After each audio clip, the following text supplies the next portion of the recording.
DEWC Services is a defence consulting company. We're focused primarily on electronic warfare and intelligence, surveillance and reconnaissance.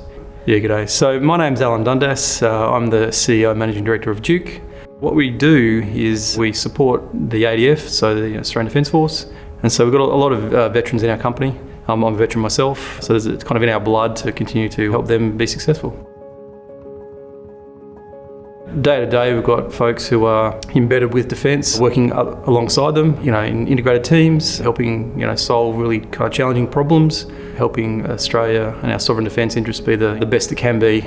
What you're doing every day is contributing to the safety and the well-being, and for us, like those sailors returning home after every deployment to their family. We're veteran-founded, veteran-owned. To be surrounded by some of the warfighters who, we've made a difference to them being able to sit at the table with their family and have dinner now, that's a remarkable motivator in us getting out of bed and doing the job that we do every day. Being able to protect people, I think, is what electronic warfare is about to us. DEWC was established in November 2011. I had a passion for electronic warfare. I was in the Air Force for 9 years as an engineer. So I worked on the P3 Orion aircraft, spent time in Canberra and spent time overseas. And that's kind of where I lit my fire, I guess. I left the Air Force in 1999. Then I kind of started a new career and I got to have some really great mentors. And I figured that if I really wanted to chase my passion, I needed to, sort of step out on my own and do my own thing. If anyone was going to make it work, he would. Yeah, he's fairly passionate about what he does, and he's a good engineer, but I think he's also a better businessman. When the opportunity came, it was a pretty easy decision to walk across and join him. I think it was time for him to go and shine in his own right, to build a company that he was proud of. Our first client was Australian Aerospace. A pretty simple transition actually, to talk to some of the senior managers in Australian Aerospace, and they were like, yeah, we know you can do good stuff, let's just make it work. The first job was working on P3 Orion, working on an electronic warfare upgrade for that aircraft. That's where our first team was, and we had a team of 3 in there. The second job we got, which wasn't too long after that, so we were doing 2 jobs at once in the early days, was working for Kinetic. They had a major contract working on the Wedgetail aircraft for the Air Force, bringing that into service. And so similarly, I'd done work previously in that project. The Air Force people wanted me to come and work for them, and so I negotiated with Kinetic, same sort of arrangement. It's like, we know these people, they can do good stuff, let's bring them and just make it work. And we're also supported that aircraft getting into full operational capability. So when those aircraft then go into military service, and they're operating in the Gulf, and you hear the feedback from the operators and also from our fly-by partners about how good that aircraft is. That's the most satisfying type work. So you feel like you've contributed directly to Australia's capabilities to be able to, do good stuff for defence. We're still doing work for Wedgetail, so that's still going 10 years later. That aircraft is now in service, and now we're working on the midlife upgrade. And so when you see things pay off, sometimes it's a long game. You have to put in a lot of hard work over a sustained period. But when that comes to fruition, that's really satisfying. In the first few years, I had to learn how to do everything. Every single job that needed to be done, whether it was accounting, I had to do it. And so that was challenging, but it was something that was enjoyable for me to solve those problems. As we grew, we needed to bring a business manager into the business, and that's when my wife Deb came on board. I said to him, no, you can just pass some of your back-end stuff off to me, and I can help you sort some of those things out. It just grew from there. So yeah, it's been very busy the last few years. When Deb joined the company, she was working from the kitchen table, and eventually we got to a point where that wasn't sustainable. I think it was 2018 we decided to get a serviced office here in Mawson Lakes, and we had maybe 4 or 5 desks, and that was great, and we thought that was plenty big for our needs. And after a year, we kind of outgrew it. In 2019, we spun off to start-up businesses, so separate companies, really to address some other needs. So we wanted one home for everybody that we could share a space.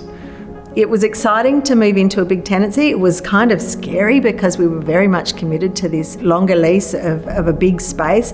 And when you look at it and you go, oh my goodness, it is so huge and we'll never fill it up. How wrong could I have been? So we've got plans to build our own facility on a greenfield site. I think it's like 2,000 square metres, and it's great to be able to give the right facilities for our people so they can do good stuff. Now we're pushing up towards 60 staff, and we're working on multiple tasks. I think we're operating up towards 30 contracts currently, and we're very excited about some of the things we're doing. Why we've been successful, in my view, is that we've stuck to our passion and our culture. Culture is our DNA, it's our backbone, it's why people work with us, it's why we do what we do. They're just not slogans on a poster, it's actually something that they really drive. They really value you. The most important thing for us is getting the best outcome for defence. If we want to give the best outcomes for defence, we've got to be masters of our domain in terms of electronic warfare and intelligence surveillance and reconnaissance. So we're very big on professional mastery. So we invest heavily in our people. Some of the people they're bringing on, some of the real young kids that are coming in, sensational. It's really good to see them sort of get their teeth into it and develop that passion that I got so many years ago. And because of that, they're going to have a bright and rosy future. Our third value is about fairness and transparency. So, we've got lots of people who are veterans, many who have worked in and around defence, and just want to do the stuff that matters. For me, being surrounded by people who are values aligned, driven towards the success of the warfighter, and are deep technicians who are focused on problem solving inside our domain, those things for me offer a Venn diagram that has a beautiful overlap like nothing else that I've come across. And the people who come and join us, they stay with us with a very small turnover because they share the values, they share the passion. And if we give people that shared sense of purpose and meaningful work, then we get really great outcomes. They're happy to be here, and our clients get great outcomes. We've been in business for 10 years, offering niche electronic warfare and related technologies and skills, and we've been enabling our people to great success. Doing that into the future, that's what excites me. One of the things that I love about DEWC is that while we have been able to expand, that sense of feeling and belonging and family side to it has still remained. It's pretty much laser-like focus on electronic warfare is what has made it a pleasure to work with. We intend to be the predominant EW company in Australia, and I feel that we are, if not there, very close to being there.